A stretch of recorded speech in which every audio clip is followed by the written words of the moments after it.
औज़ुबिल्लाहि मिनश्शैतानिर्रजीम बिस्मिल्लाहिर्रहमानिर्रहीम। Dear students, अस्सलामु अलैकुम। मुझे उम्मीद है कि आप सब खैरियत से होंगे। इलेक्ट्रॉनिक्स में हमारा अगला टॉपिक है डिफरेंशिएटर एम्पलीफायर। ठीक है, तो जैसे हमारा जो एम्पलीफायर का सिलसिला जारी है, सही है, तो ये हमारा थर्ड एम्पलीफायर है। ठीक है, तो देखते हैं। डिफरेंशिएटर एम्पलीफायर जो है is a device that is used to amplify the difference in voltage of two input signal. The differential amplifier is an important building block in integrated circuit of analog system. It is typically found input stages of operation amplifier. In simple words, we can say it is a device that amplifies the difference of two input signal. Differentiator amplifier जो है ये actually हमारे दो input signal के दरमियान जो है difference को मालूम करता है कि आया जो हमने दो इनपुट सिग्नल दिए हैं वो उनके दरमियान में डिफरेंस है या नहीं है, और वो हमें आउटपुट पे दिखाता है। ठीक है, when two inputs are applied at the two terminals of the voltage difference produced resultant will proportional to the difference of the two applied inputs. जब हमारे इनपुट्स टर्मिनल पे जो है दो इनपुट्स दिए जाते हैं वोल्टेज के, तो ये जो है हमें आउटपुट पे उसको डिफरेंशिएट करता है। ठीक है ना, उस पे ये डिफरेंशिएट करता है।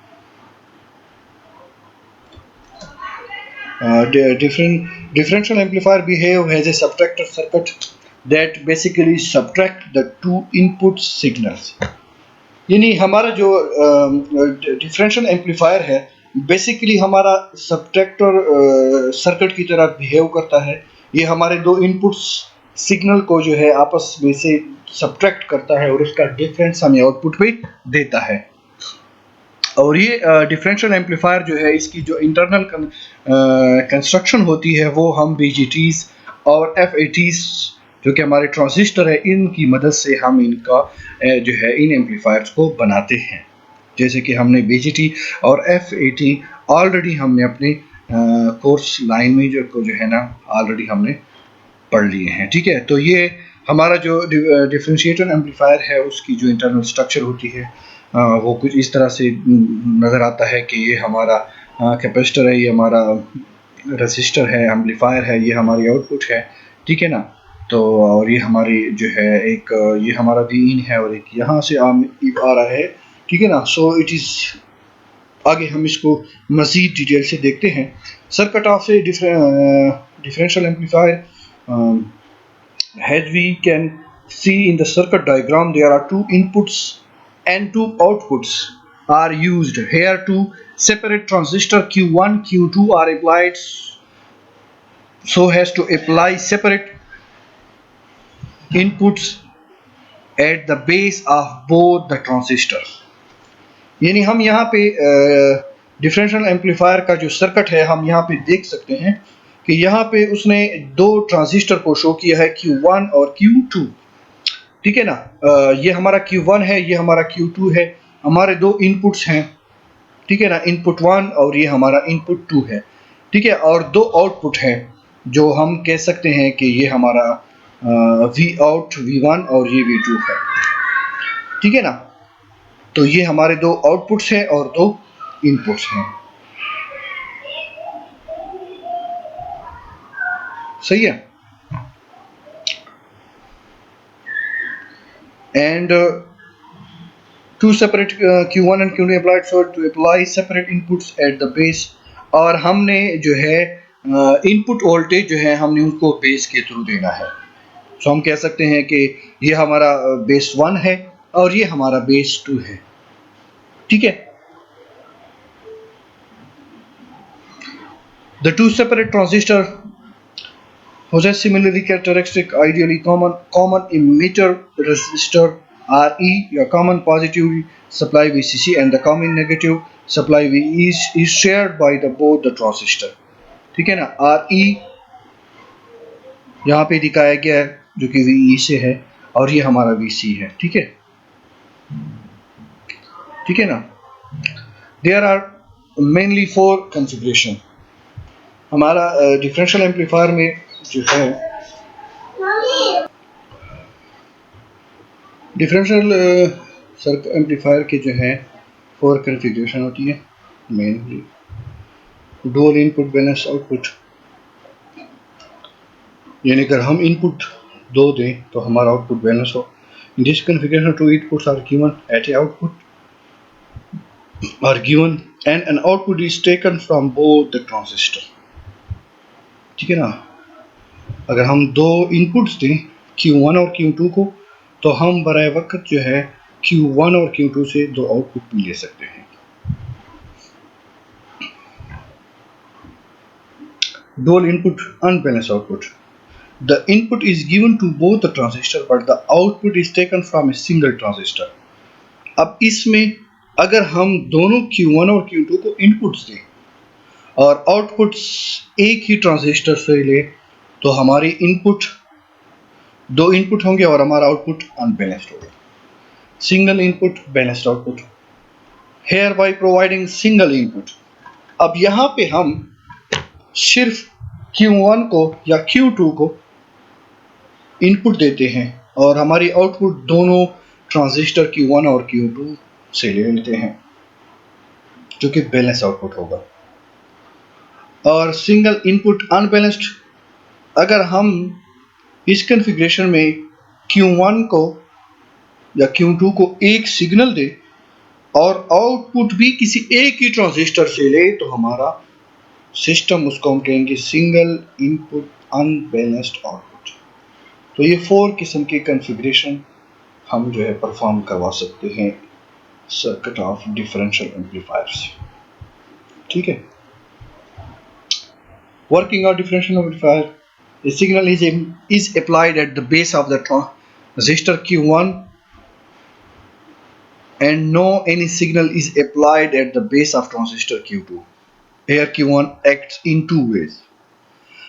अगर हम जैसे कि हमने अभी भी इसकी 4 कॉन्फ़िगरेशन ऑलरेडी पढ़ ली हैं, तो इस 4 कॉन्फ़िगरेशन के मुताबिक अगर हम सिर्फ Q1 को अप्लाइड इनपुट दें और Q2 के बेस पे कोई भी इनपुट या कोई सिग्नल ना दे, तो हमारा Q1 दो तरह से रिएक्ट करेगा। First, as a common emitter amplifier, पहले ये कि कॉमन एमीटर की तरह एम्पलीफायर की तरह काम करेगा। सेकंड ये कि कॉमन कलेक्टर एम्पलीफायर की तरह काम करेगा। किस तरह? By which applied input Q1 will be provide an implied inverted signal at output Q1, output 1। हमारे आउटपुट 1 पे इन्वर्टेड एम्पलीफाइड सिग्नल ये जनरेट करेगा अगर हम Q1 पे के बेस पे अगर हम इनपुट वोल्टेज दें। इसके अलावा अगर हम Q1 पे अप्लाइड वोल्टेज दें, तो ये हमारा ये कॉमन कलेक्टर की तरह भी काम रिएक्ट कर सकता है। वो कैसे? In which the signal appears at the emitter of Q1,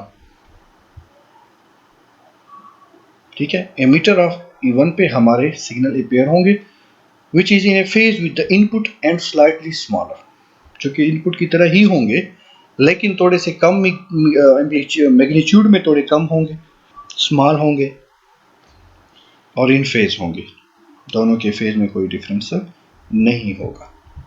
so the input signal at the base Q1 drives the transistor Q1 turn on by the positive input signal. The voltage drop across RC1 will be more, resulting the collector of Q1 to be less positive. तो हमारा Q1 जो है उस पे हम forward positive signal देंगे जिससे ये फॉरवर्ड बायस हो जाएगा, ठीक है। When the input signal is negative, transistor Q1 will get off, resulting is less voltage drop. Normally बात है, अगर पॉजिटिव वोल्टेज देंगे तो फॉरवर्ड बायस हो जाएगा, नेगेटिव वोल्टेज देंगे तो हमारा ट्रांजिस्टर रिवर्स बायस हो जाएगा और उसकी आउटपुट पे हमें कोई कुछ नहीं मिलेगा। causing collector Q1 will be more positive. In this way, an inverted output prepares the collector Q1 by applying the signal at input 1. At this time, when Q1 gets on the positive half of input, अब इस सीला में अगर हम Q1 को positive input दें, the current through RE will increase as we know IC directly proportional to IE. अगर हम जो है Q1 को पॉजिटिव जो है इनपुट दें तो हमारा जो RE है वो इंक्रीज, उसके थ्रू करंट इंक्रीज हो जाएगा, क्योंकि हम जानते हैं कि हमारा कलेक्टर करंट और इमीटर करंट दूसरे के बराबर होते हैं almost. The voltage drop eight RE यानी emitter resistance will be more, thus causing the emitter of both the transistor to go in the positive direction. Voltage drop RE में voltage drop ज़्यादा हो जाएंगे, जिसकी वजह से हमारा दोनों ट्रांजिस्टर वो पॉजिटिव डायरेक्शन में चले जाएंगे. This Q2 emitter positive will cause the base of Q2 to be negative. Q2 के इमीटर को अगर हमने पॉजिटिव दिया तो इसकी वजह से Q2 का जो बेस होगा वो नेगेटिव हो जाएगा.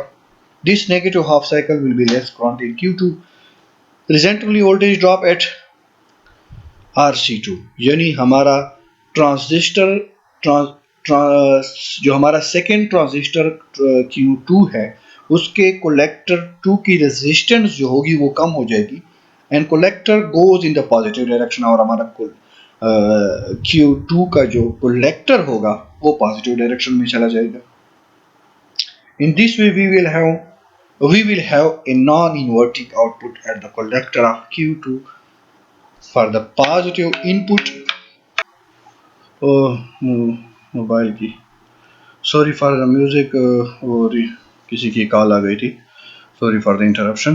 तो अगर जो है अब इस कंडीशन में हमारा जो आउटपुट नॉन इन्वर्टिंग होगी और वो हमें कलेक्टर यानी सेकंड कलेक्टर के कलेक्टर सेकंड ट्रांजिस्टर के कलेक्टर से हमें आउटपुट मिलेगी. ठीक, अब हम अब नो मूविंग फॉर द और second case. Suppose the signal is applied to the base of transistor Q2. ठीक है ना. अब अगर हम दूसरे केस को सपोज करते हैं कि पहले हमने ट्रांजिस्टर Q1 को सप्लाई दिया था और Q2 को सप्लाई नहीं दिया था, तो जो कुछ हुआ था नॉन इन्वर्टिंग आउटपुट हमें मिल गई थी. तो अब हम जो है इस केस में Q1 को कोई सप्लाई नहीं देंगे, बल्कि यहाँ पे क्या है कि Q1 इज द ग्राउंडेड, उसको हम ग्राउंड कर देंगे और Q2 को के बेस को हम सिग्नल देंगे. तो क्या होता है? So in this condition the above discussed case will get interchanged, यानी हमारा जो इससे पहले हमने जितना बातें की उस सारा जो सिचुएशन होगी वो चेंज हो जाएगी. Now Q2 will behave as a common emitter and common amplifier and Q1 will act as a common base amplifier. अब इसमें हमारा Q2 जो होगा वो कॉमन एमिटर और कॉमन एम्पलीफायर की तरह पे रिएक्ट करेगा और हमारा Q1 जो होगा वो कॉमन बेस एम्पलीफायर की तरह पे रिएक्ट करेगा, क्योंकि अब हमने कंडीशन को चेंज कर दिया. पहले हमने Q1 के बेस पे सिग्नल पर फराम किया, अब हम Q2 के बेस पे सिग्नल दे रहे हैं. Has an inverted and amplified output will be received at the output of Q1. अब हमें Q1 की आउटपुट पे इन्वर्टेड फॉर्म में और एम्पलीफाइड फॉर्म में आउटपुट मिलेगी. At hence the output Q1 will have Q2 will be have the non-inverting amplified output. यानी Q1 पे जब हमने वोल्टेज दिए और Q2 को नहीं दिए तो Q1 तो उस कंडीशन में हमारा Q2 जो था वो नॉन इन्वर्टिंग एम्पलीफाइड आउटपुट दे रहा था। अब जब कि हम Q1 पे इनपुट नहीं दे रहे हैं, Q2 पे दे रहे हैं, तो हमारा Q1 जो है वो इन्वर्टेड और एम्पलीफाइड आउटपुट हमें दे रहा है Q1 पे। ठीक है, तो कुछ समझ आई? थोड़ा सा ऐसे मिक्सअप जो है Q1 और Q2 में आप थोड़े से कंफ्यूज नहीं हो ना। ठीक है ना, दो जो है ट्रांजिस्टर लगे हुए हैं Q1 और Q2।